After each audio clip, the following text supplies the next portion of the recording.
Brookland News Live starts right now with breaking news.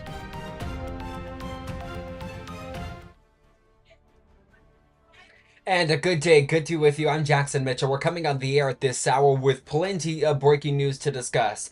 Today is Friday, January 30th, 2026. It is 12 p.m. on the West Coast, 3 p.m. on the East, and 2 p.m. right here in Brooklyn. A lot of news to get to. We do want to start first with the breaking new developments coming in minute by minute after independent journalist, Don Lemon, as well as Georgia Ford, and again, two other journalists arrested after covering a St. Paul, Minnesota church protest. We want to get to the breaking developments in this all. We're going to start first with a look at the statement coming in right now from Don Lemon, and then we'll go to a message we're getting in from the Attorney General Pam Bondi, who announced this on her social media page. Starting first with the developments from, again, that statement. Here you go. Here it is. The attorney for Don Lemon, Abby Lowell, saying, quote, Don Lemon was taken into custody by federal agents last night in Los Angeles where he was covering the Grammy Awards. Don has been a journalist for 30 years, and his constitutionality protected work in Minneapolis was no different than what he's always done, excuse me. The First Amendment exists to protect journalists whose role it is to shine light on the truth and hold those in power accountable. There is no more important time for people like Don to be doing his work. Instead of investigating the federal agents who killed two peaceful Minnesota protesters, the Trump Justice Department is devoting its time, attention, and resources to this arrest, and that is the real indictment of wrongdoing in this case. The unprecedented attack on the First Amendment and transparent attempt to distract attention from the many crises facing this administration will not stand. Don will fight these charges vigorously and thoroughly in court. We are getting live pictures in Los Angeles, California, where Don Lemon is currently being held. He's expected to be seen in court at some point today. If him or his attorneys speak at this podium, we don't quite know when it's coming, but if they do, we will bring that to you. We are learning what those charges was within the last little bit. The Associated Press, excuse me, reporting on all of this. They say journalist Don Lemon has been charged with federal civil rights crimes in connection with an anti-immigration enforcement protest that disrupted a service at a Minnesota church, the U.S. Department of Homeland Security said Friday. Excuse me, they say Lemon was arrested Thursday, so Thursday, late into Thursday night, about 12 a.m. According to what I've been watching from his people, to what we're getting in from the Trump administration. They're saying that he was at parties, and then he went back to his hotel, and that's where federal agents found him and arrested him. The veteran journalist is charged with conspiracy and interfering with the First Amendment rights of worshipers during a January 18th protest at the city's church in St. Paul, where U.S. Immigration and Customs Enforcement official serves as a pastor. Another journalist and two protest participants were also arrested. So, that is the news we are again getting in right now. Don Lemon, as well as another journalist, arrested after covering that protest. Here's Pam Bondi on her social media pages. This is what she's saying. If I can get it pulled up for you guys, she says this right here. Take a look. It's quite interesting. She says, "At my direction, early this morning, federal agents arrested Don Lemon, uh, Traherne Jean Cruz, Georgia Fort, and Jamel Lindell Lundy in connection with the coordinated attack on the city's church in St. Paul, Minnesota." What's so starking about this, and what you should take away from this, is she says, "At my direction." That's starking because usually you would not see, first of all, an official this high up announce the arrest of two journalists and protesters. Not only that, you usually would see like a career prosecutor do it. But she uses the language "at my direction." So again, very starking language and something you gotta point out and watch for. She actually posted a video to her social media pages a little earlier. Here's what she said. I'm gonna play it out for you. Give me one moment, and I will do exactly that. Let me get it ready for you. She like pause it. Here is her on social media. This is what her on social media. Let me turn the audio up and let's turn it. Here's what she's saying. Make no mistake, under President Trump's leadership and this administration, you have the right to worship freely and safely. And if I haven't been clear already, if you violate that sacred right, we are coming after you. Make no mistake, under... So that's her video. And what also is noticeable at that, she says, if I haven't been clear already, starking language once again to hear from the Attorney General. Todd Blanche, I want to play a press conference from him because we do, of course, have this second story that we've been following, a release of the Epstein files. I've been following the Associated Press's reporting all day to see if we will get any more updates coming in from this. Let me pull that up for you. This is the AP's reporting. They say that Justice Department said Friday that it was releasing many more records from investigative files on Jeffrey Epstein, returning disclosures, and were law intended to reveal what the government knew about the millionaire's financier's sexual abuse of young girls and his interaction with rich and powerful people, including Donald Trump and Bill Clinton. Earlier today, in a press conference, looks like we're getting an ad popping up here. Earlier today in a press conference, though, the Deputy Attorney General Todd Blanche announcing this new release coming in today. I'm going to play the press conference out for you. He also talks a little bit about Don Lemon here, and of course, we thought there would be more about Don Lemon, but when the Deputy Attorney General Blanche was asked about Don Lemon, he kind of just said, "What do you want me to do? Jump up and down?" I don't have a reaction. Let's play the video. So again, this is the Deputy Attorney General order today. I'm here today to talk about the department's compliance with its production obligations under the Act. Around, I think right now, and continuing throughout the day-to-day, as the indexing and uploading completes, we are producing responsive materials under the Act. We are also releasing today a letter we are transmitting to Congress and various internal protocols associated with our review. I want to take a moment to thank the professionals at the Department of Justice who met twice daily, sometimes more, for the last 75 days to get to where we are today.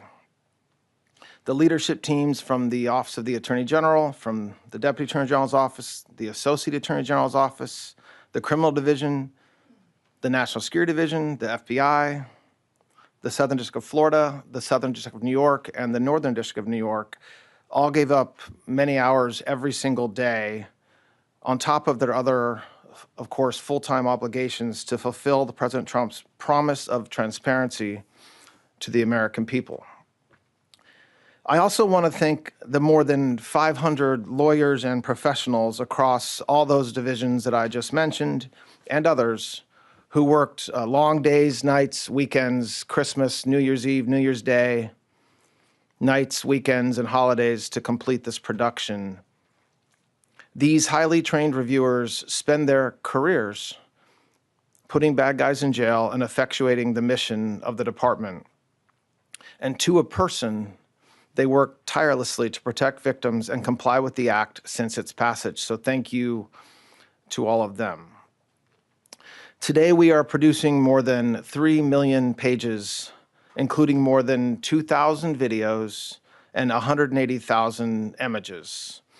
In total, that means that the department produced approximately 3.5 million pages in compliance with the Act. Just a quick note about the videos and images. The 2,000 videos and 180,000 images are not all videos and images taken by Mr. Epstein or someone around him.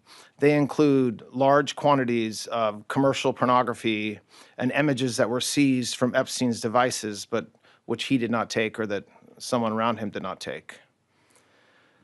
Some of the videos, though, and some of the images do appear to be taken by Mr. Epstein or by others around him.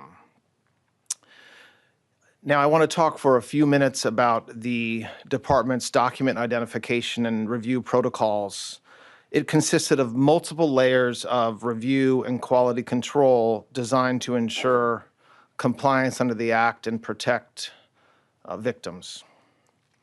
On top of the review protocols that the department had in place, the United States Attorney's Office for the Southern District of New York employed an additional review protocol to ensure compliance with a court order requiring United States Attorney Jay Clayton to certify that with respect to certain materials, a large quantity of the materials, a rigorous process was undertaken to protect victims against any clearly unwarranted invasion of their personal privacy.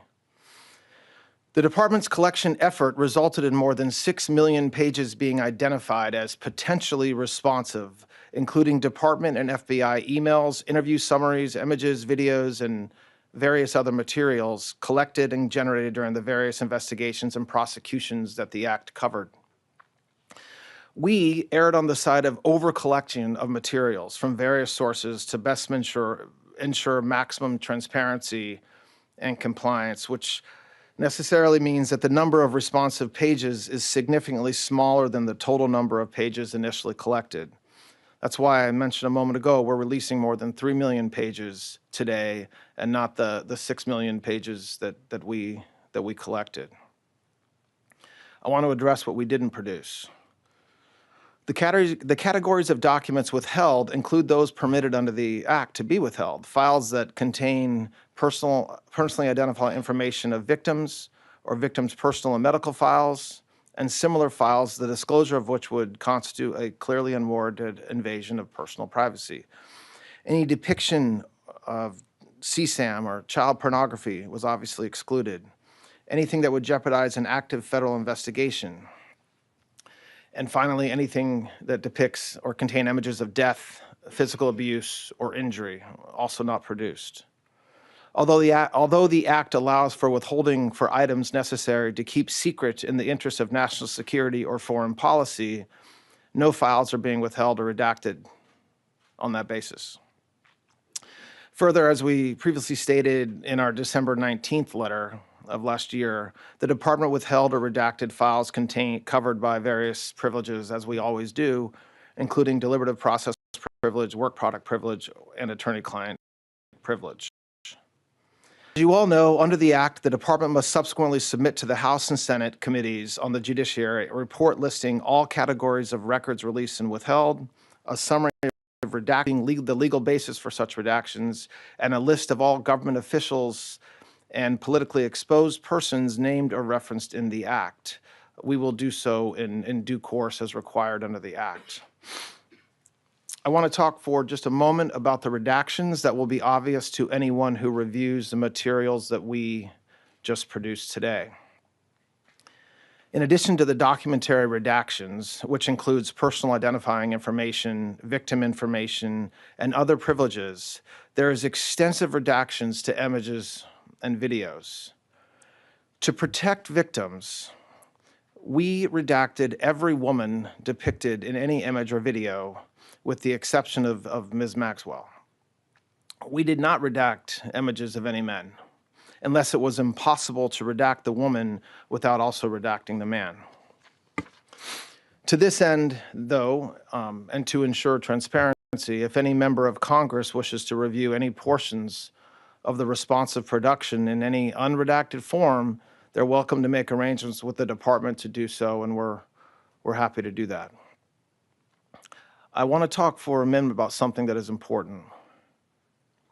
Every single day of the year, the Department of Justice investigates and prosecutes those who abuse and traffic young women and children.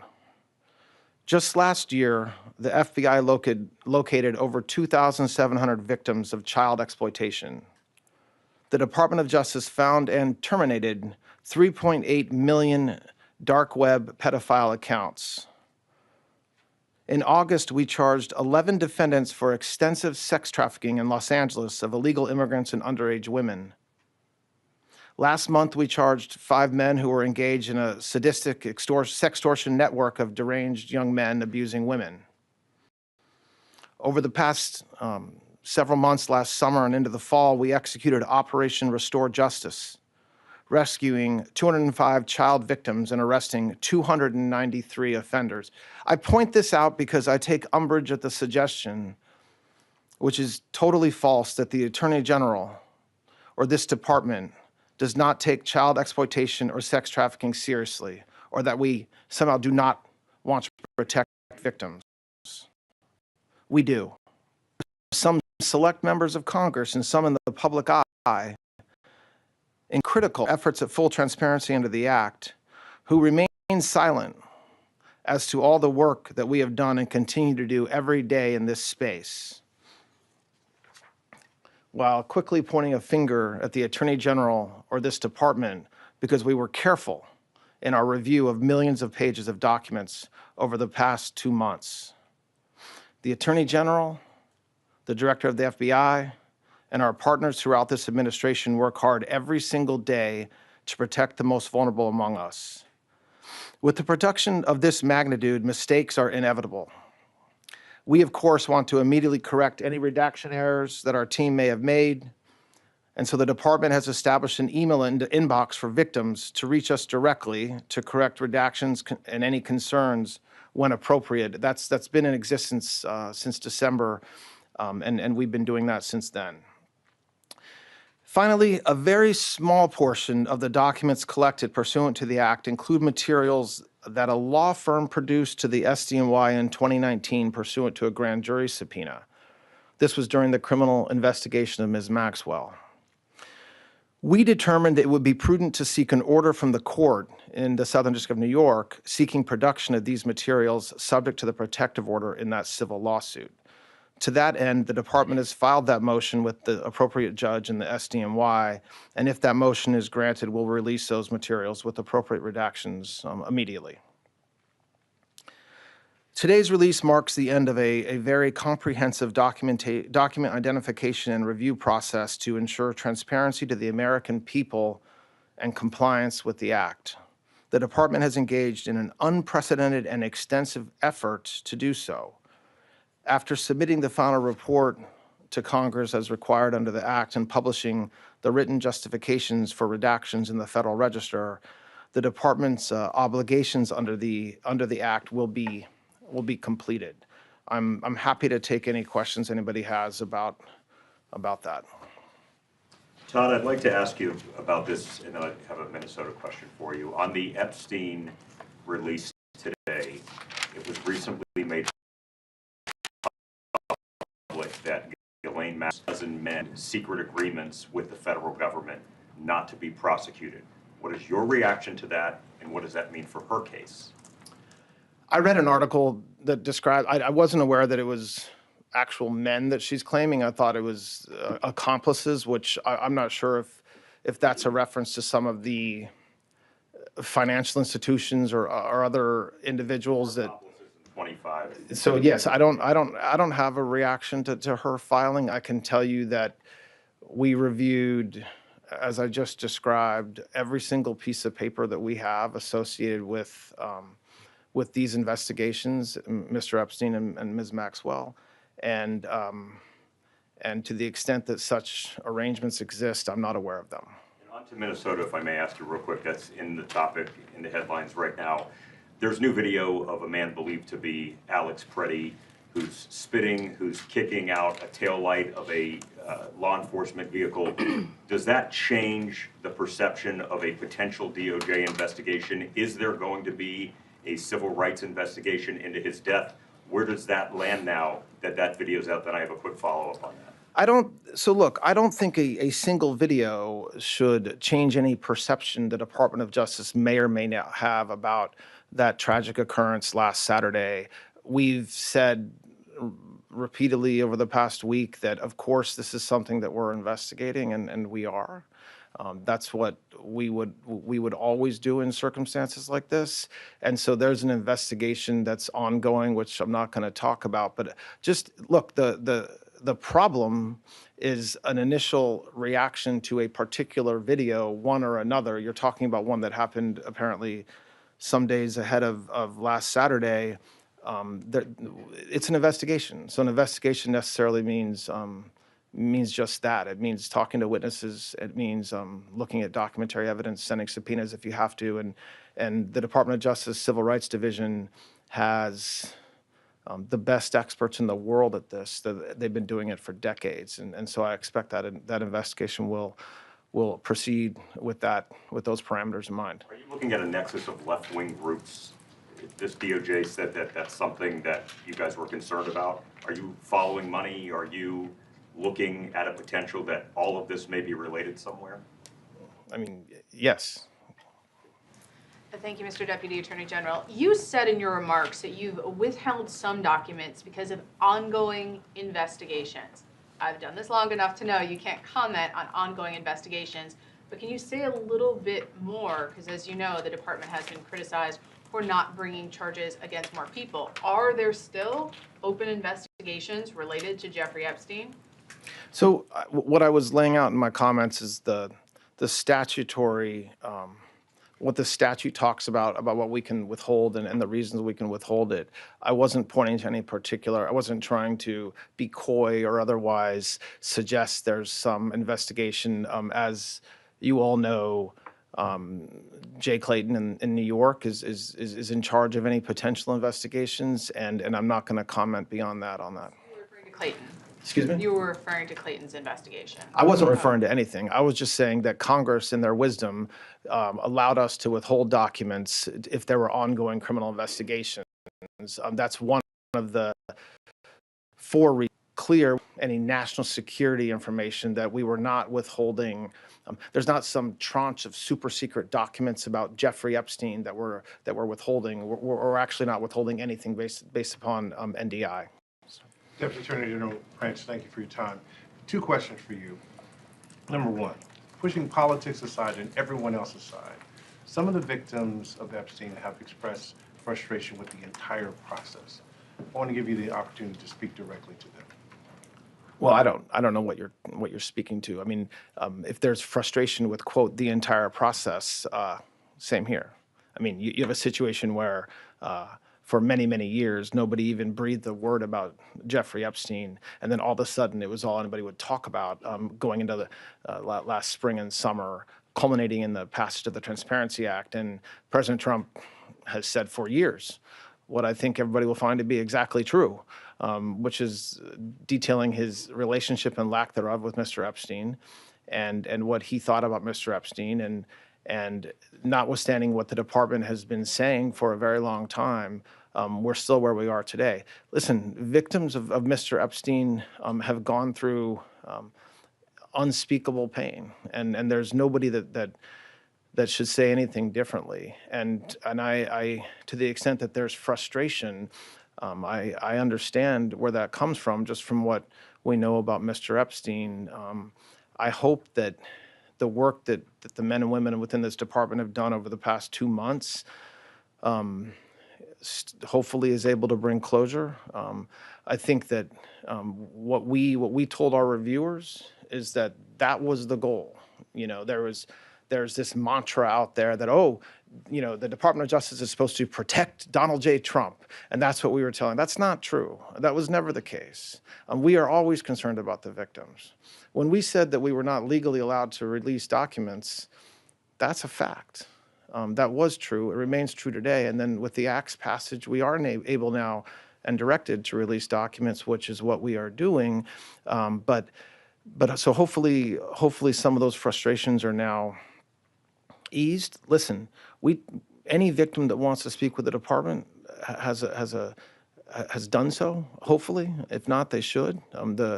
The prosecutors from this case in New York have given hundreds, if not thousands, of hours to working with victims, and that's what we do every day, and that's what we did in this case as well. So, very quickly, can you assure the American public that President Trump, like every other prominent person whose name came up in relation to the Epstein files, that all documents, photos, and anything relevant to him connected to the case are being released?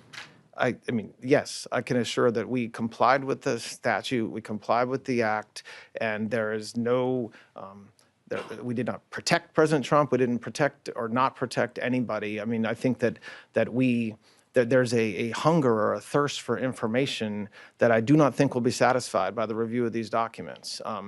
And there's nothing I can do about that. But President Trump, of all the people in Washington, D.C. and around this country that have said for years the same consistent message about Jeffrey Epstein is President Trump.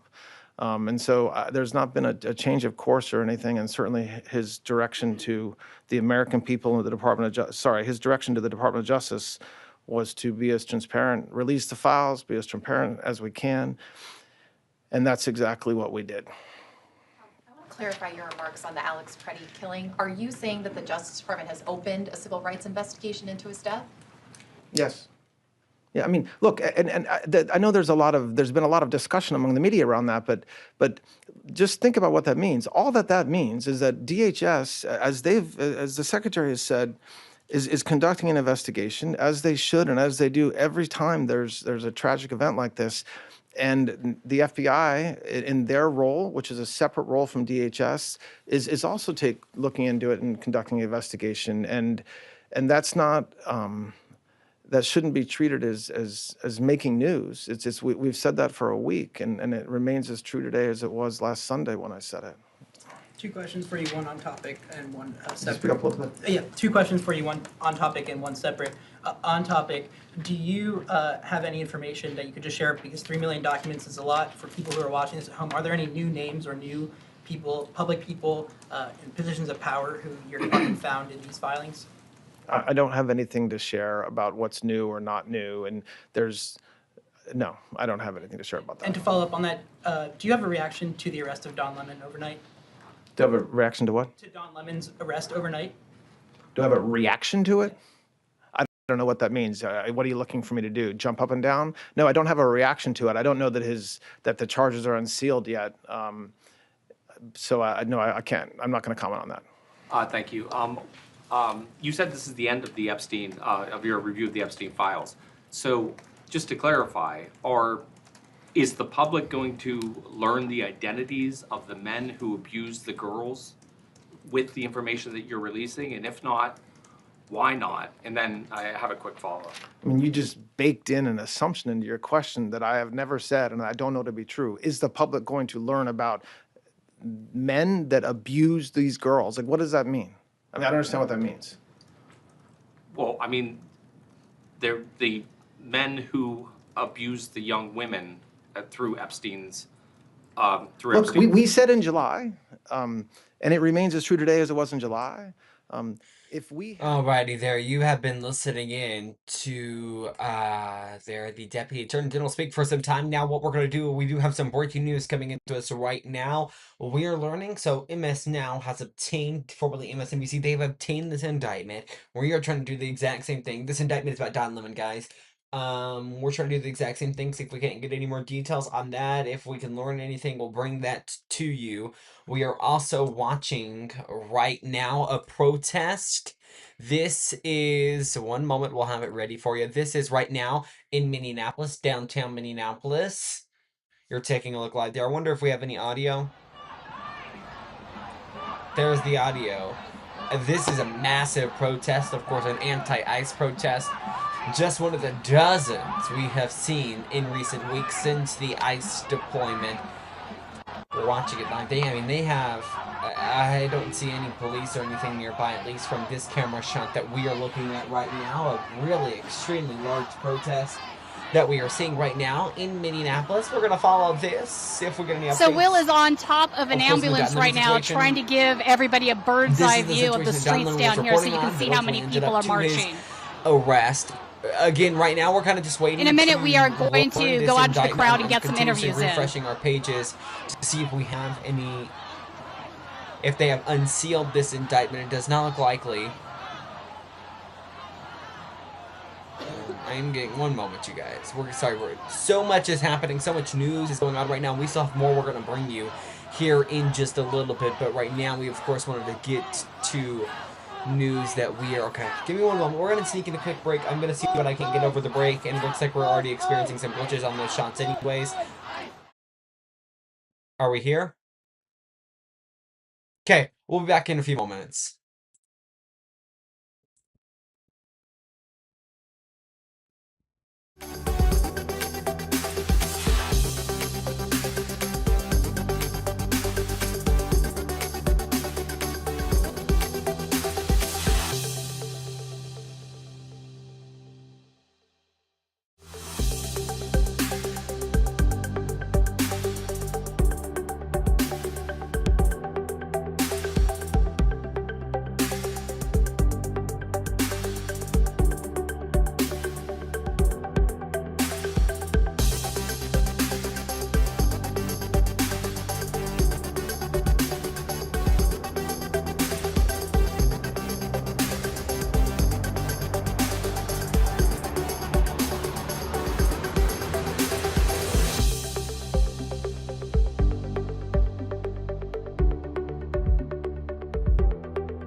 Welcome back into Brookland News. Now with a look at the protest ongoing right now this hour in Minneapolis, Minnesota. That's downtown there with the largest protest that I have seen, at least in recent days, recent weeks so far.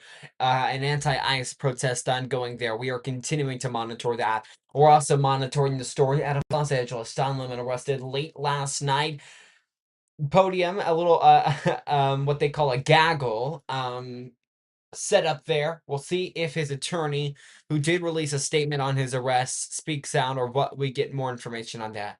Another live shot we're following this hour right there live in Brooklyn. Thanks to RDOT for that camera. Also, we got a live shot at the White House. There you go. Okay, we are going to take you right now because this is actually has to do with Capitol Hill. Earlier today, one moment. There we go. Earlier today, Hakeem Jeffries spoke at an event there. One moment. Okay, yeah, here he is. This is earlier today. Hakeem Jeffries speaking in Washington, D.C., speaking on, of course, the funding the government. As Republicans and Democrats say they've reached a deal, though it has to go back to the House. Mike Johnson, the Speaker of the House, warning of a partial shutdown, at least a brief one. Let's listen into Hakeem Jeffries earlier today. To make life better for the American people, to drive down the high cost of living, to fix our broken healthcare system, and to deliver a government that actually promotes the health, the safety, and the economic well-being of the American people. Instead, Donald Trump and his administration have been using taxpayer dollars to brutalize everyday Americans, kill American citizens, and violently target law-abiding immigrant families. It's unacceptable, it's unconscionable, and it's un-American. This administration continues to weaponize the Department of Justice, weaponize the Department of Homeland Security, weaponize the power of government to undermine the ability of everyday Americans to live their best life because they're so consumed with jamming their right-wing extremism down the throats of the American people. We will not be intimidated by any of their actions. We will stay the course as it relates to making sure that we actually fund the government in a manner that is consistent with our values, consistent with the Constitution, and consistent with the to spend your taxpayer dollars on the other.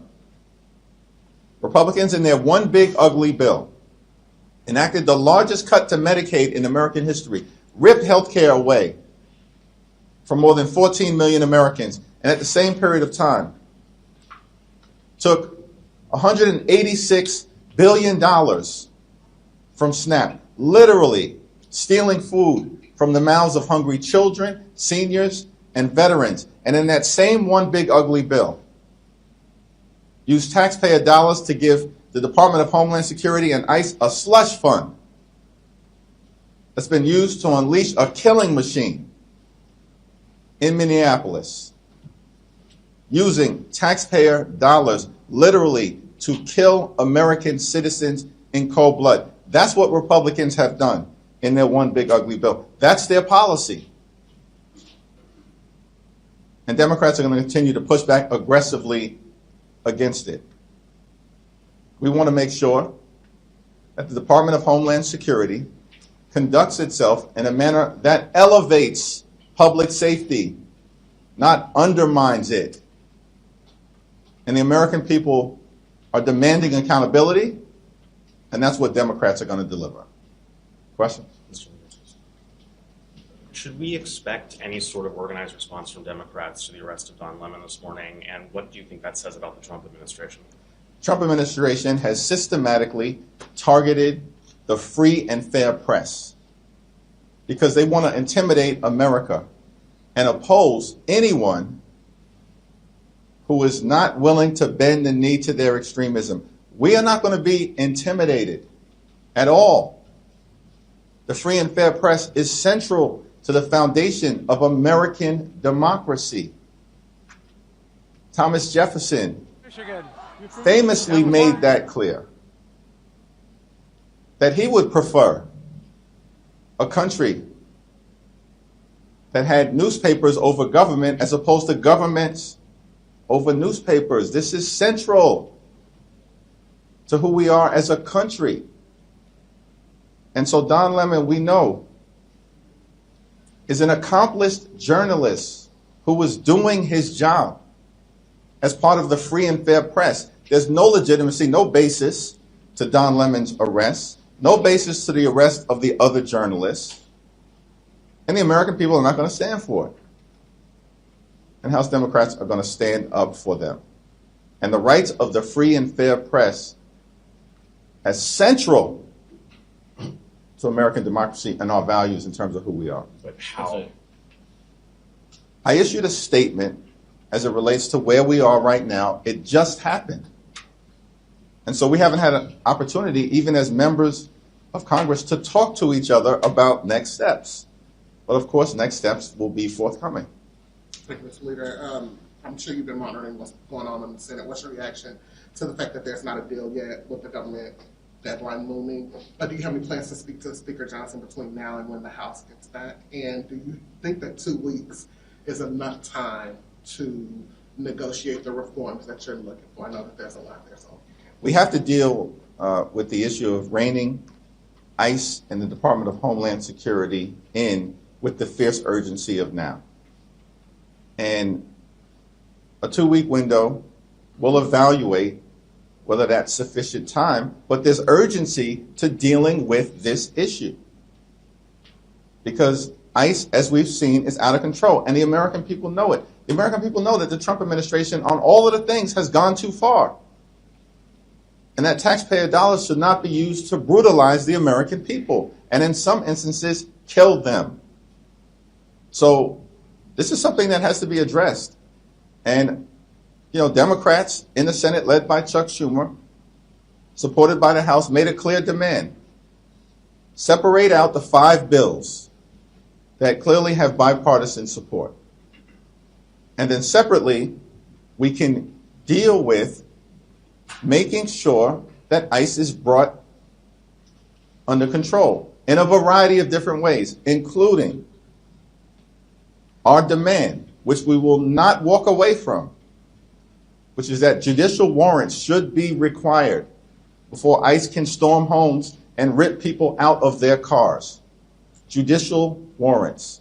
The masks have to come off. And body cameras need to be turned on for everyone. There should be an explicit prohibition on the detention and deportation of American citizens, period, full stop. And lawless agents who are brutalizing everyday Americans and law-abiding immigrant families, targeting them violently in violation of the law, should be investigated and prosecuted independently of the Department of Justice. We cannot trust the Department of Justice. They're an illegitimate organization right now under the leadership of Pam Bondi and the direction of Donald Trump. And so, if anything, the events of today reinforce, as it relates to the Department of Justice targeting journalists and part of the free and fair press, that the Department of Justice cannot be trusted to freely and fairly work through the criminal justice system.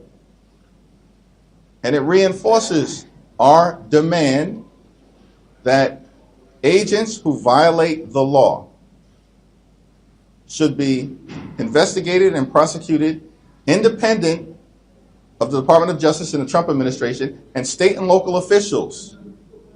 It should be made clear that they have the investigative and prosecutorial authority to go after any rogue actors who are part of ICE, CBP, or the Department of Homeland Security. Yeah. Yeah, sir. Thank you so much for your time. Could I ask you your reaction to the Republicans' new voter integrity plan, the mega bill, and are there any provisions that the Democrats could support there? It's a dead-on-arrival bill. They know it. Listen, voter suppression is part of the Republican plan to try desperately to hold on to power. Republicans, since the beginning of this administration have been losing elections all across the country. They've been wiped out electorally. The American people know that it's Democrats who are focused on making their life better, driving down the high cost of living, and fixing our broken healthcare system. And it's Republicans who have unleashed this extremism and brutality on the American people and this assault on the American way of life, our values and our democracy, and have had enough of it. And so Republicans are playing games, just like was evidenced by the unprecedented FBI raid in Fulton County, Georgia.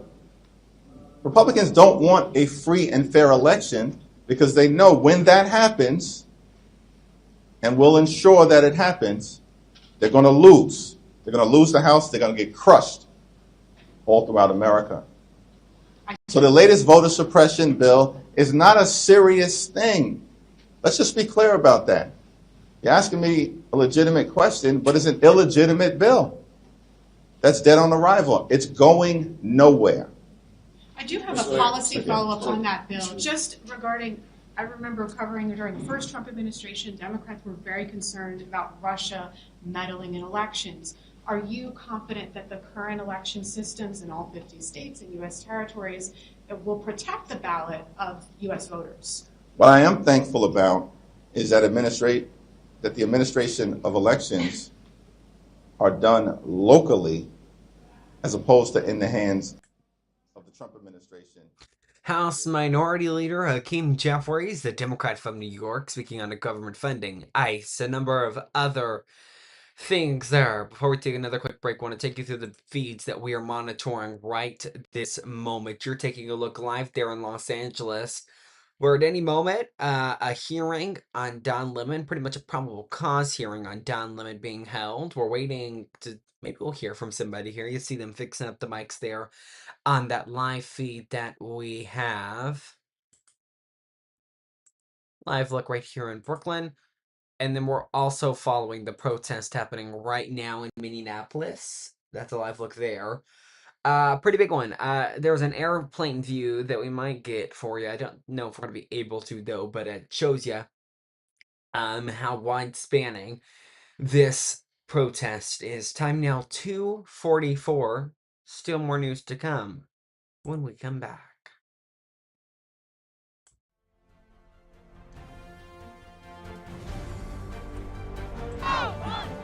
Ice out! Ice out! Ice out! Ice out! Ice out! Ice out! Ice out! Ice out!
Okay, welcome back here, right here, live into Brookland News Live. Jackson Mitchell, January 30th. Today, gonna be with you almost last day of January. Tomorrow's last day of January. Next time we'll be with you on February 2nd.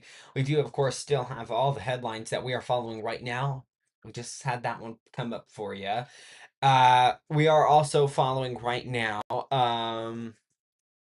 Trump announcing his Fed chair nominee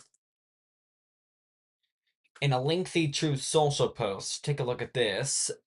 This is President Trump again in a Truth Social post. He says, I'm just going to read a piece of it. I apologize. Again, it's lengthy. It's a lot. He says, quote, I am pleased to announce that I am nominating Kevin Warsh to be the chairman of the Board of Governors of the Federal Reserve System. Kevin currently serves as the Shepard Family Distinguished Visiting Fellow in Economics at the Hoover Institution and lecturer at the Stanford Graduate School of Business. He is a partner of Stanley Druckenmiller and Duzwan Family Office LLC. Excuse me. Kevin received his AB from Stanford University and JD from Harvard Law School. He has conducted extensive research in the field of economics and finance. Kevin issued an independent report to the Bank of England proposing reforms in the conduct of monetary policy in the United Kingdom. So that's just a piece of there. You can read that full post if you go to Trump's True Social Post. Not only that, the Fed chair, current Fed chair, and I spelled chair wrong. One moment. Chair. Correct spelling. Okay. The current Fed chair, Jerome Powell, his term's up in 2028. So that is one of the nominees there that Trump is putting up. This feed right here, we're on it, we're watching it. This is the one we're all looking for. We're going to see something from it coming some point today. I don't know, but we're waiting on it. We're waiting to hear from, hopefully we'll hear from something if Don Lemon speaks there. That's all it does. Because you have really good shape. Yeah, fine. Yes. Where are you? I'm here. Don't worry about it. Let me kick her out. Yeah. She's got this lightweight mic. It's true. You can tape it. Okay, sorry, I was listening to the conversation, got a little sidetracked. They're just talking about their mics and where to put them. You see all the mics there. I mean, I think they're looking for room to put another one, maybe. I'm not sure. But that's a look there. Why don't we go back live? Hakeem Jeffries, again, he was speaking for quite some time. He was still speaking before we left him. Why don't we turn this back up and listen back in? That's what the appropriations process is all about. But Republicans are making it about themselves and their billionaire donors rather than keep the American people safe. Chip Roy and some House Republicans have said that if DHS funding comes back on the table, they have some demands. How do you plan to get this new final product to be both severe enough that your caucus feels comfortable with it and also not get completely held up by House Republicans? The demands being made by far-right extremists in the House Republican Conference are going nowhere. And if for whatever reason Speaker Johnson bends the knee to the far right, then Republicans are going to shut the government down because they would apparently have zero interest in getting ICE and the Department of Homeland Security under control, which their own voters are demanding happen. Their own voters. Last week you expressed hope for a resolution before the House holds a vote on the Clinton contempt resolutions. You know House Rules is going to mark them up next week. Are you still expecting a resolution? Have you been in touch with the Clintons on this? I've not been in touch with the Clintons, but it's my understanding that their legal team continues to engage in good faith negotiations to try to get to a resolution. My position on the underlying criminal contempt resolutions being brought before the Congress potentially by James Comer remain the same. Comer is not interested in any legitimate investigation. Democrats had to shame Republicans into joining us to force a vote and pass legislation to compel the Department of Justice to release the Epstein files. Pam Bondi and the DOJ are the ones who should be held in criminal contempt at this point because they're in direct violation of a federal law that Donald Trump signed to release the Epstein files that are in their possession. And there are millions of documents that haven't been released. And the only thing that the public has seen are about 13,000. Does that sound like compliance? That's not compliance. That's a brazen violation of their legal obligations, the Department of Justice's legal obligations to release documents. And so we'll see whether there's a resolution prior to a so-called criminal contempt vote, but my position on it remains the same. Yep. Thank you. I know you said that the deal hasn't come out of the Senate yet, but it's looking very likely that it will be 5 funding bills and a 2-week DHS CR. If that is what comes to the House after Senator Graham drops his hold, will you support that? Well, that question has already been asked and answered in a variety of different ways. One thing is clear, is that Leader Thune and Mike Johnson and Republicans originally took the position that the 5 bipartisan bills were not going to be separated. The fact that the 5 bipartisan bills are going to be separated in and of itself, right out of the gate, is a victory for the American people. Simultaneously, we have to evaluate, is there a real path toward making the dramatic changes at the Department of Homeland Security necessary to stop the use of taxpayer dollars from brutalizing everyday Americans and killing American citizens, like Renee Nicole Good and Alex Preddy?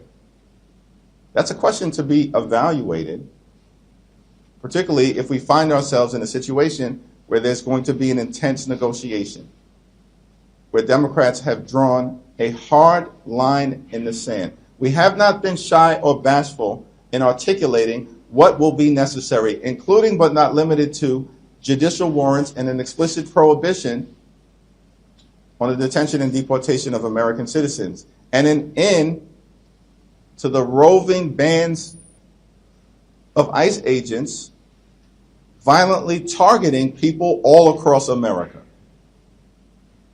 Those have been our conditions. Those will remain our conditions until we get this done for the American people. Thank you all. Thank you.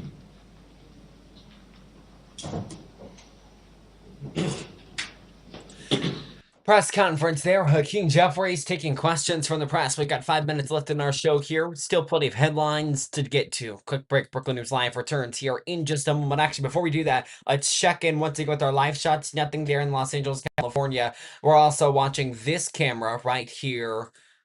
Okay. Okay, so there you got some faces there in the protest. People getting a little bit creative. Are there people under the shirts? Yeah, I see the people. It's just their heads are a little tall. I think that Kristi Noah may be in Donald Trump. 1 second. Now I need to investigate. I'm going to crank the footage back and see something. Were they speaking to the camera? Hold up. Fuck ICE! Fuck ICE! Yeah, so that was Donald Trump and Kristi Noah, I believe, there. So, okay, interesting. Sorry about the language, you guys. I've warned you so many times. Every time we listen to the protests, they're likely saying something that might not be the best to hear in front of every person. But that's what protests do. So, quick break. Brooklyn News Live returns in a moment.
welcome back here into Brooklyn News. Want to take you to this live shot we've got right here in Brooklyn. Looks like it might have frozen up on us. There we go. It's updated now.